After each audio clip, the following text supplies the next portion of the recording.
This is Vishal Kumar Singh and you are watching Chhota Classroom. जी हाँ, मैं विशाल कुमार सिंह आपका फिर से स्वागत करता हूँ आपके अपने YouTube प्लेटफॉर्म छोटा क्लासरूम में। बहुत बहुत माफी चाहूंगा आप लोगों से कि वीडियोस आपको टाइम टू टाइम नहीं मिल पा रहे हैं, थोड़ा टाइमिंग का प्रॉब्लम चल रहा है अभी, ठीक है।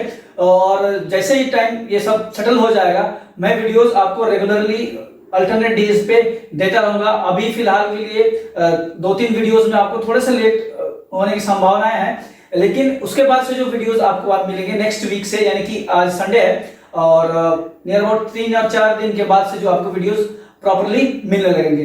तो आपके धैर्य के लिए बहुत बहुत धन्यवाद और पेशेंस बनाए रखिए।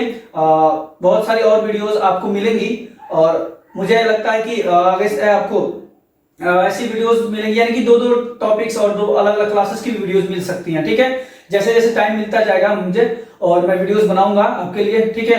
तो फिलहाल अभी थोड़ा मैनेज करना पड़ेगा टाइम को लेकर, तो आपके पेशेंस धैर्य के लिए बहुत बहुत धन्यवाद। फिलहाल अभी आपके टॉपिक्स पे आते हैं, यानी कि हम लोग पढ़ रहे थे कंटेम्प्रेरी इंडिया पार्ट 1, यानी कि जो आपका ज्योग्राफी का पोर्शन है क्लास 10th का, और उसमें जो हमने पहला चैप्टर लेके चला था रिसोर्सेज एंड डेवलपमेंट, अभी उसको ही खत्म करना है। बस आप हम लोग पहुंच चुके हैं सॉइल एज रिसोर्सेज, सॉइल्स की टाइप्स जो है और इंडिया में डिस्ट्रीब्यूशन कैसे इन सॉइल्स का, उसको बस देखने के बाद ये आपका जो चैप्टर है सम अप हो जाएगा, ठीक है। तो हमने लास्ट वीडियोस में land degradation and conservation measurement देखा था और उसको आगे तो बढ़ाते हुए हम अगले वीडियोस अगले टॉपिक पे आ गए हैं जिसका नाम है सॉइल एज रिसोर्सेज, यानी कि आपने लैंड रिसोर्सेज में जो सॉइल्स है, ठीक है, उसको कैसे यूज किया यूटिलाइज किया जाता है एज अ रिसोर्स, ठीक है। तो उम्मीद करते हैं कि आपके वीडियोस पसंद आ रहे होंगे। चैनल वीडियो को स्टार्ट करने से पहले आप सब्सक्राइब बटन को दबा दीजिए और ताकि आगे की वीडियोस आपको मिलती रहे। फिलहाल अभी चलते हैं टॉपिक पे, स्टार्ट करते हैं आज का वीडियो जल्दी से। सॉइल एज अ रिसोर्सेज, यानी कि जो रिसोर्सेज में जो सॉइल है, यानी कि सॉइल मिट्टी है ना, मृदा की काबिलियत क्या है, कैसे कैसे उसको यूज करते हैं हम लोग मिट्टी को, किन किन टाइप्स की यूजेस होती हैं, क्या क्या टाइप्स होते हैं आपकी सॉइल्स की, उसको भी देखेंगे। फिलहाल एज अ रिसोर्स हम इसको इसमें पढ़ेंगे इस टॉपिक में, ठीक है। तो यहां पे दिया है soil is the most important renewable resource, ठीक है। रीन्यूएबल यानी कि आपका एग्जॉस्टिबिलिटी में हम लोगों ने पढ़ा था नॉन रिन्यूएबल रिन्यूएबल, यानी कि जो यूज करने के बाद समाप्त हो जाते हैं और जो यूज करने के बाद समाप्त नहीं हो पाते हैं, यानी कि जिनको रिसाइकल करके हम क्या कर सकते हैं, उसको यूटिलाइज कर सकते हैं। तो आपका जो सॉइल है, मिट्टी जो है क्या है, डे बाय डे उसको क्या करते हैं, यूज भी करते हैं, उसमें फिल्ट्रेशन बाकी सारी चीजें करके हम लोग उसमें आपकी फर्टिलिटीज को बढ़ाते हैं। कभी कभी क्या होता है फर्टिलिटीज डाउन डिक्रीज भी हो जाती हैं, तो ये क्या है आपका रिन्यूएबल रिसोर्स है ना, एज अ रिन्यूएबल रिसोर्स हमको इसका यूज करते हैं। What are the importance of soil, यानी कि सॉइल की इंपॉर्टेंस क्या है, उसमें हम लोग देखेंगे, यानी कि सॉइल्स को हम किस टाइप से यूज करते हैं, बेसिकली ये पॉइंट है, ठीक है। तो पॉइंट नंबर 1 है आपका, it helps in plants growth, supports different types of living organism. सबसे पहले बात क्या है कि मिट्टी में आपको प्लांट ग्रोथ, यानी कि पेड़ पौधे देखते हैं आप, जो है मिट्टी में ही उगते हैं। अलग अलग टाइप्स के मिट्टी में मृदा में अलग अलग टाइप्स के क्या होते हैं आपके प्लांट्स होते हैं, ट्रीज होते हैं, ठीक है।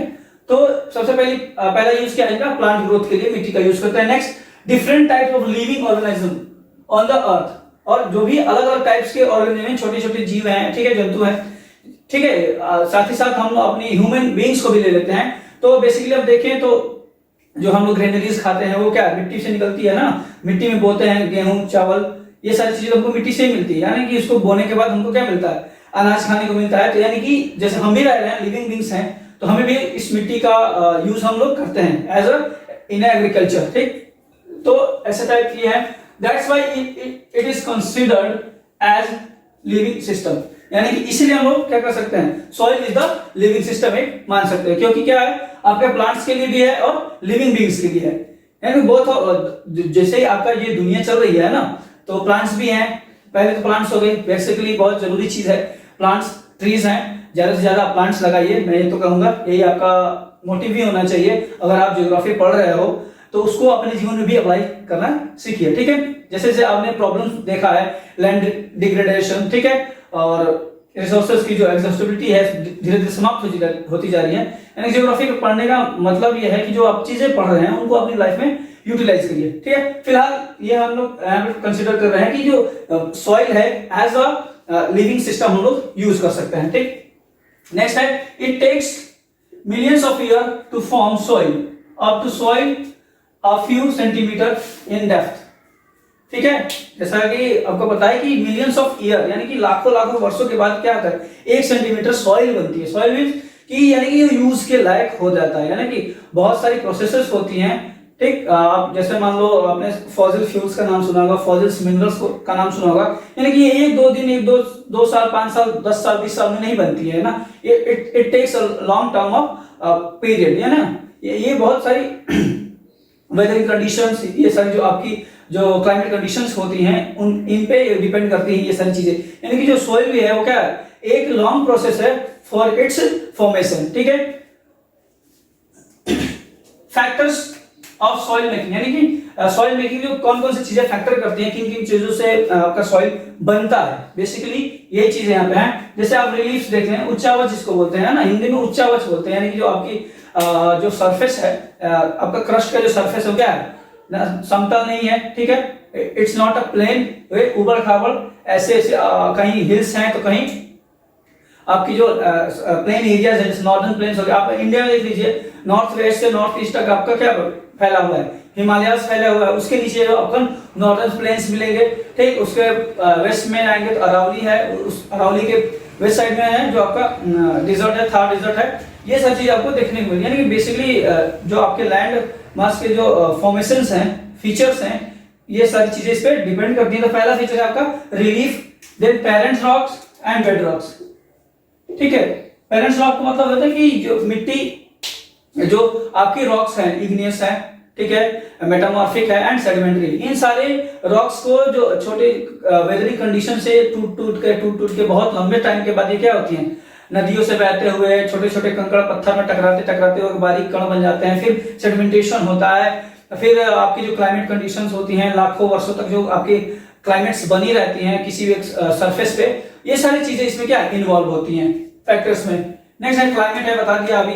वेजिटेशन है, यानी कि कृषि वगैरह है। बेसिकली जो वेजिटेशन का मतलब ये है जो वन संपदाएं हैं, जो छोटे छोटे जो ऑर्गेनिज्म है, प्लांट ऑर्गेनिज्म, वो क्या करते हैं, सॉइल मेकिंग में बहुत बड़ा रोल पे करते हैं। ठीक है, and other forms of life as well as time period. ठीक है, मैंने टाइम पीरियड को मेंशन किया था कि it takes a long time period for the formation of the soil. ठीक, नेक्स्ट है various forces of nature such as change in temperature, बताया था अभी। यानी कि जो फैक्टर्स में एक आप मान सकते हैं नेचुरल फैक्टर्स में change in temperature, actions of running water, जो आपके वाटर्स बह के आ रही हैं माउंटेन्स के बीच में से। ठीक है, आपको प्लेन्स से होते हुए वो क्या करती है, सेडिमेंट्री बारीक कणों को क्या करती हैं, अपने साथ लेके आती हैं। ठीक है, जिसको गाद बोलते हैं हिंदी में, है ना। सेडिमेंट्री रॉक्स जो हैं उनसे छठी से छट वो सारी चीजें आपको क्या होती है, एक जगह से दूसरे जगह पर फैलती हैं। और वो क्या होती है, जो अपने साथ मिनरल्स और जो भी यूज की जो चीजें हैं, ठीक है, चढ़ाते गलाते हुए अपने साथ नदियां पानी के साथ बहाव में लेके आती हैं। विंड्स हो गया, आपकी जो हवाएं हैं एक जगह से दूसरी जगह तक क्या होती हैं, फ्लो करती हैं। तो उसके साथ धूल के कण, बाकी सारी चीजें वो क्या होती है, एक जगह से दूसरी जगह जाती हैं। और एक टाइम पीरियड के बाद, लॉन्ग टाइम पीरियड के बाद, मिलियंस ऑफ ईयर यहाँ पे मेंशन किया है। ठीक है, तो लाखों लाखों वर्षों के बाद जो है आपको ये इनका जो मिक्सचर बनता है एज अ सॉइल हमको रिप्रेजेंट होता है। ग्लेशियर्स हो गए, एक्टिविटी ऑफ डिकम्पोजर्स। डिकम्पोजर्स हमने समझा होगा कि उसको बोलते हैं जो आपका ऊर्जा चक्र, आपने सुना होगा। फर्स्ट आपका होता है primary, secondary and decomposer, composers, है ना। जो घटक जिसको बोलते हैं, अपघटक बोलते हैं हिंदी में, है ना। जो आपके वायरसेस हो गए हैं, बैक्टीरियाज हो गए हैं, ये सारे भी क्या हैं, जैसे ह्यूमस हो गया आपका, ह्यूमस नाम सुना है ना आपने, ठीक है। फ्रेंड ऑफ फार्मर्स बोलते हैं ह्यूमस को और केचुए को। ठीक है, ये जो सारे ऑर्गेनिज्म हैं वो क्या आते हैं, सॉइल फॉर्मेशन में रोल प्ले करती हैं। Such as chemical and organic changes equally take place in soil making. साथ ही साथ आपकी जो केमिकल प्रोसेसेस हैं, ठीक है, मिनरल्स का, इनमें एक रिएक्शन से दूसरे रिएक्शन में, जैसे आपने पढ़ा होगा कि बहुत सारी केमिस्ट्री में आपने इक्वेशंस पढ़े होंगे, है ना, समीकरण पढ़ा होगा, इनको मिलाकर ये चीजें बनती हैं। ठीक है, HCl से निकालकर प्लस NaOH मिलाते हैं तो क्या बनता है आपका NaCl प्लस H2O बनता है ना। आपने एक HCl जो हो गया प्लस NaOH, ठीक, सोडियम हाइड्रोक्साइड को मिलाएंगे और आपका जो है HCl सल्फ्यूरिक हाइड्रोक्लोरिक एसिड को मिलाते हैं तो आपका क्या बनता है NaCl प्लस H2O, ठीक है। ये सारी क्या है आपकी जो केमिकल प्रोसेसेस है, यानी कि किसी भी अगर सॉइल में आपका HCl मौजूद है, ठीक है, कोई रॉक्स है या फिर उसमें NaOH मौजूद है, तो आपस में मिलने के बाद वो क्या बनाएंगी NaCl और ये हो जाएगा, यानी कि कहने का मतलब उसमें सॉल्टनेस आ जाएगी उस सॉइल में, प्लस उसमें थोड़ी सी ह्यूमिडिटी भी रहेगी, ठीक है। ये तो मान लीजिए केमिस्ट्री का फॉर्मूला है, ये जो केमिकल चेंजेस हैं आपको रोल प्ले करते हैं, सच एज ऑर्गेनिक चेंजेस, जो भी आपकी जैविक क्रियाएं होती है उसमें जो चेंजेस होते हैं वो भी सारी चीजें आपकी सॉइल मेकिंग में रोल प्ले करती हैं। Next, all the factors are responsible for, और ये सारे फैक्टर्स रिस्पांसिबल किसके लिए होते हैं, सॉइल फॉर्मेशन, उसके उस सॉइल का कलर क्या होगा, ठीक है, basically it responsible for all of these factors are responsible for the soil formation, okay, and then color, thickness यानी कि मोटाई गहराई क्या होगी, बारीक होगा मोटा होगा, ठीक है, ये सारी चीजें होंगी। Texture, age, chemical and physical properties, उसकी केमिकल प्रॉपर्टी क्या होगी, क्या वो सॉल्टी होगा यानी कि आपकी जो सैलिनेटेड होगा, या फिर वो क्या होगा आपका एसिडिक होगा या बेसिक होगा, ठीक है, उस सॉइल में क्या क्या प्रॉपर्टीज आएंगी, ये केमिकल होगी। और जो फिजिकल प्रॉपर्टीज है, ठीक है, उसका लुक क्या होगा, कलर क्या होगा, है ना, ये सारी चीजें आपको ये सब रिस्पॉन्सिबल होती हैं ये सॉइल फॉर्मेशन में, ठीक है। नेक्स्ट है, in India soil are classified in different types, ठीक है। आपको पता है कि इंडिया का जो फिजिकल फीचर है बहुत ब्रॉड है, 6 या 7 फिजिकल फीचर्स आपको देखने को मिलते हैं। मैंने अभी मेंशन किया कि आपका हिमालयाज है नॉर्थ वेस्ट से नॉर्थ ईस्ट की तरफ, फिर उसके नीचे आपका नॉर्दर्न प्लेन्स है, देन वेस्ट साइड में आपका डिजर्ट्स है, फिर आएंगे आप नीचे तो पेनिनसुला प्लेट्यूज है, जिसका 2 पार्ट होता है आपका central highland and Deccan plateau, आपके ईस्टर्न एंड वेस्टर्न घाट्स हैं उसी में, और साथ ही साथ जो कोस्टल प्लेन्स है वो भी आपको काउंट किया जाता है as well as we in addition to the islands, okay, Andaman and Nicobar द्वीप समूह हो गया, लक्षद्वीप हो गया, ये सारे क्या है, ये इंडिया के फीचर्स है, यानी कि कहने का मतलब ये अलग अलग जगहों पे अलग अलग क्या होती है, सॉइल भी मिलती है और इनको अलग अलग डिवीजन में बांटा भी गया।